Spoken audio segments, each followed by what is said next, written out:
नाही, माझ्यासारख्या कार्यकर्त्याला 2-5 मिनिटापेक्षा जास्त वेळ मिळणार नाही, त्यामुळे नाव घेण्यात मी काही वेळ घालवत नाही. मी इथं कुणाच्याही प्रचाराला उभारलो नाही, कुणालाही मतदान द्यायला उभारलो नाही.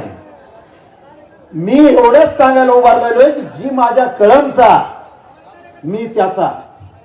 अनेक जणांनी मधल्या काळात फेसबुकला एक दोघांनी तुकार पोरांनी पोस्ट टाकल्या की ज्यांना सोडलं होतं त्यांचाच प्रचार करायची वेळ आली. तर का आली आज सांगतो. जो माझ्या गावाच्या हिताचा आहे मी त्याच्याबरोबर आहे, जो गावाच्या विरोधातला आहे मी त्याच्या विरोधात आहे. आणि हा माझ्या गावाचा डीएनए आहे.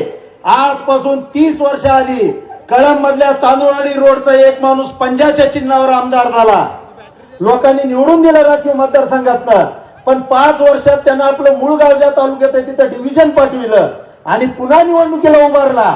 सगळं चांगलं होतं. रस्त्यावरून फिरायचा, गोड बोलायचा, अंडा आमलेटच्या गाड्यावर भेटायचा, मटक्याच्या चिठ्ठीवर भेटायचा, सगळ्याच्या गाठी भेटी घ्यायचा. जसा आता जॅक दिला जातो, फोन लावला जातो, तसंच तो आमदार होता. पण त्यानं फक्त एक डिव्हिजन भूमला पाठवलं होतं. या चौकापासून काही अंतरावर बदरुद्दीनचं लोखंडी दुकान आहे, तिथं रोटरी क्लबनं सगळे उमेदवार समोर आणून सवाल जवाब ठेवला. जसाच तो आमदार उभारला, अंड्याची आणि चपलांची बरसात झाली आणि लोकांनी त्या माणसाचं डिपॉझिट सुद्धा मुश्किलीने ठेवलं. परत कधी निवडणुकीला तिकीट मागायचं धाडस झालं नाही. हा डीएनए माझ्या गावाचा आहे आणि ज्यानं माझ्या गावाचं वाटोळं केलंय त्याच्या विरोधात बोलण्यासाठी उभा झालोय आणि म्हणून अर्चनाताईचा प्रचार करायलोय. उदाहरणं देतो, खोटं बोलत नाही, पुरावे. 2010-11ची गोष्ट आहे. कळंबमध्ये एकच स्मशानभूमी आहे, जायला रस्ता नव्हता. गुडघ्या एवढ्या चिखलातनं त्या स्मशानभूमीला जावं लागायचं. किरण हौसलमल तत्कालीन नगराध्यक्ष होते, राणादादा आमचे नेते होते. आम्ही डीपीडीसी मधनं रोड मिळवला, परंतु देताना कलेक्टरने तो रोड पाणी पुरवठ्याला तो फंड परत त्यांच्यावर भांडून तो फंड बदलून घेतला आणि तिथं अनिल भोजनालयाच्या रस्त्याच्या मार्गाने रोड केला, जो आजही तिथं आहे. त्याच्यानंतर अजून एकदा काम झालंय.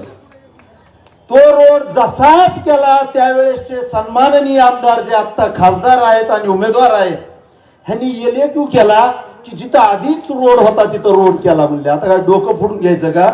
गुडघ्या एवढ्या चिखलातनं लोक अंत्यविधीला जायचे. एकच हिंदू समाजाची स्मशानभूमी होती, तिथं आधी कोणताच रस्ता नव्हता. आधी नगरपालिकेनं खडीकरण आणि मजबूतीकरण केलं आणि पुन्हा डांबरीकरण केलं. जसंच डांबरीकरण चालू झालं, आधी केलेल्या खडीकरणाचे आणि मजबूतीकरणाचे कागद काढले आणि पहिल्याच रोडवर पुन्हा रोड लावला म्हणून एलएक्यू केला.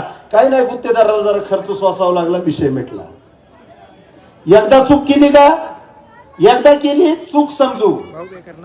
आमदार विनायक भोसलेला डिव्हिजनच्या बाबतीत एकदा चूक केली, लोकांनी माफ केलं नाही. तरी मी म्हणतो एकदा केलं, माफ केलं. पुन्हा आत्ताची सत्ता होती गेल्या 5 वर्षाची. आमच्या सागर मुंडेच्या मिसेस अध्यक्ष होते, मी उपाध्यक्ष होतो. मोठ्या अट्टहासानं आम्ही गावातले काही विकास कामं मार्गाला लावायला लागले. नेमकं काही लोकांच्या चाडमुचकेपणामुळे ते आता सध्या आमच्या धनंजय साहेबांच्या तिकडे तुतारी वाजवायला जातात पदाधिकारी, त्यांच्या चाडमुचकेपणामुळे दादात आमच्यात अंतर आलेलं होतं.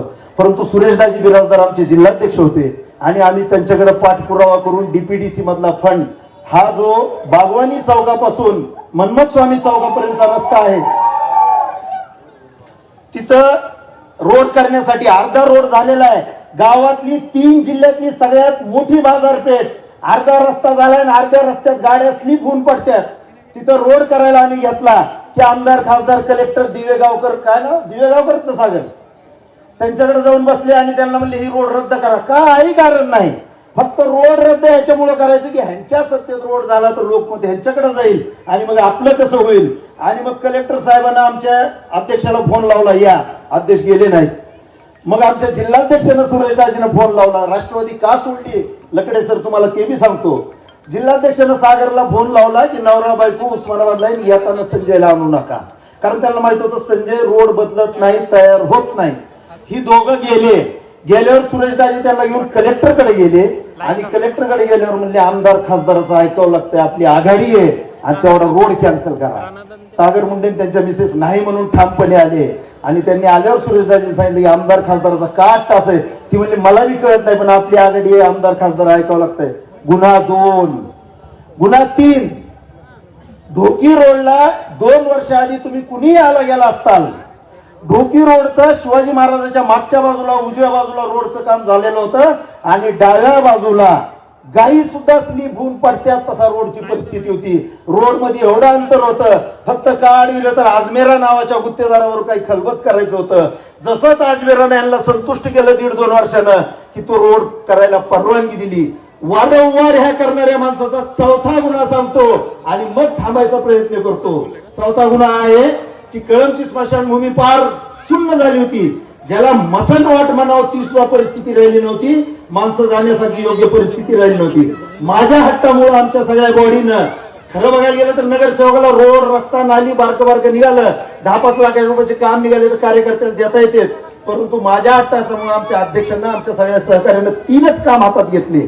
इथं मल्टीपर्पज हॉल बांधायचा 8 कोटी रुपये, महिलांसाठी गार्डन बांधायचं नर्सरी 2-2.5 कोटी रुपये आणि स्मशानभूमीचं काम करायचं 2-2.5 कोटी रुपये. सरकारचा पैसा नव्हता, आमदाराचा नव्हता, डीपीडीसीचा नव्हता, खासदाराचा नव्हता, नगरपालिकेचा होता. काम मंजूर झाले, लोक हिताचे काम होते. एकच स्मशानभूमी आणि त्याचं काम करायला खासदार साहेब आणि आमदार साहेब तत्कालीन नगर विकास मंत्री एकनाथ शिंदे साहेबांकडे जाऊन स्टे घेऊन आले. तो स्टे कोणत्याही आमदार खासदारचा पाठिंबा नसताना 72 घंटेच्या आत आम्ही उठविणारा देव माणूस एकनाथ शिंदे होते. त्यांना जाऊन भेटलो, साहेब असं हिंदूच्या स्मशानभूमीला का अडवायला? ती म्हणले मला असलं आवडत नाही, पण आमदार खासदार येऊन बसले होते म्हणून दिलं ही स्टे मी उठवतो. अजितदादा पवारांनी त्यावेळेस प्रचंड मदत केली आणि हा यांचा चौथा गुन्हा आहे. आणि 4 गुन्हे केल्यावर जर त्या माणसाला पदरात घ्यायचं असेल तर मी नाही, आर्य चाणक्य काय म्हणून गेलेत ऐका. दुर्जनस्य सर्पस्य वरम सर्पोन दुर्जना. जर दुर्जन मानू आणि सर्प ह्या दोघातला एक निवडायचा असेल तर सापाची निवड करा, दुर्जनाची नको. दुर्जनस्य सर्पस्य वरम सर्पोन दुर्जना. सर्पो दंशती कालेन, सर्पो दंशती कालेन दुर्जनस्तु पदे पदे. आर्य चाणक्य म्हणते की सापात आणि दुर्जनात निवड करायची तर सापाची करा, दुर्जनाची करू नका. साप फक्त त्याच्या प्राणावर बेतल्यावरच चावतो, पण दुर्जन माणूस पदोपदी चावतो. ह्या पदोपदी चावणाऱ्या माणसाला पुढून या कळंबमध्ये मतदान मिळू नये एवढीच भीक मागायला कळकळीने तुमच्याकडे आलोय. ह्याच्या उलट राणादादा आणि तानाजी सावंत साहेबांचे काही किस्से सांगतो थांबतो. आमचे तत्कालीन पक्ष, आम्ही राणादादाच्या नेतृत्वाखाली काम करायचे. आमचे प्रमुख पदाधिकारी जे आता तुतारी वाजवतात बीड जिल्ह्यात जाऊन, त्यांनी दादाला जाऊन सांगितलं की ह्या रोडवरनं जाणारा रोड नदीच्या पलीकडून बायपास करा. त्यांच्या शेताचा भाव वाढत होता, अजून काही नाही. आणि दादाला त्यांनी पटवलं की लोकहित आहे. दादाने मिटिंग लावली आणि मी आणि सागर मुंडेंनी जाऊन एवढंच सांगितलं की दादा गावाल्याचं वाटून करू नका. गावातनं मार्केट मधनं जर रस्ता गेला तर ही मार्केट डेव्हलप होईल आणि माझ्या गावातला रोजगार व्यापार पेठेवर राहू म्हणे. दादानं एका मिनिटात मिटिंग रद्द केली. दुसरा राणादादाचा किस्सा, तोच पदाधिकारी राणादादाकडे गेला आणि हौस म्हणून काय म्हणला, शिवाजी महाराज, छत्रपती शिवाजी महाराज चौकात उड्डाण पूल करा, नीट हाशेगावकडे निघावं. दादाला त्यानं एवढं पटवलं की दादा सगळे ती MSRTC असेल त्याचे सगळे अधिकारी घेऊन शिवत चौकात आले. आणि दादाचा मला फोन आला की छत्रपती शिवाजी महाराज चौकात ये. मी तिथं गेलो, मी म्हणलो दादा काय प्रकार आहे? दादानं सांगितलं की तो उड्डाण पूल करायचं म्हणून आपल्या कार्यकर्त्याची मागणी. मी म्हणलो दादा खालचं मार्केट संपून जाईल, का गोरगरिबाचं घर जाळायचे? दादाला एवढं पटलं, तिथंच 1 मिनिटात अधिकाऱ्याला बाजूला घेतलं आणि इथून निघून जा म्हणले आणि ते थांबवलं. लोकांची ज्यांना व्यथा कळते तो तुमचा लोकप्रतिनिधी असावा. तानाजी सावंत साहेब पहिल्यांदा जेव्हा माझ्या आग्रहावर इथं आले, नगरपालिकेत बसले, मी म्हणलं ईदगाह मैदान मंजुरीसाठी बघा. त्यांनी त्या अधिकाऱ्यांना सूचना दिली, ती अधिकारी करत नव्हती. तर दादांनी, सावंत साहेबांनी त्या बैला सस्पेंड करायचं सांगितल्यावर तिनं मोजून दिलं. सिटी सर्वेच्या 70 कोटीची पाणी पुरवठा योजना लोकांना 1 दिवसाआड पाणी मिळवून स्वतः जातीनं सही केली. या पद्धतीच्या काम करणाऱ्या लोकांचं राज्य यावं म्हणून विद्यमान खासदारांना कायमस्वरूपी घरात बसवा आणि राणा दादापेक्षा सुद्धा जास्त तडफेनं काम करणारी, एकदा कार्यकर्त्याची बाजू पटली, लोकांचं हित पटलं की तन मन धनानं झोकून देणारी, दादावानी लई बी बघणार नाही की योग्य का कुणाचा विरोधक या कार्यकर्त्याला विचारू, योग्य आहे ना मी लागले कामाला, त्या अर्चनाताईला खासदार करा एवढीच विनंती करतो. जय हिंद, जय महाराष्ट्र.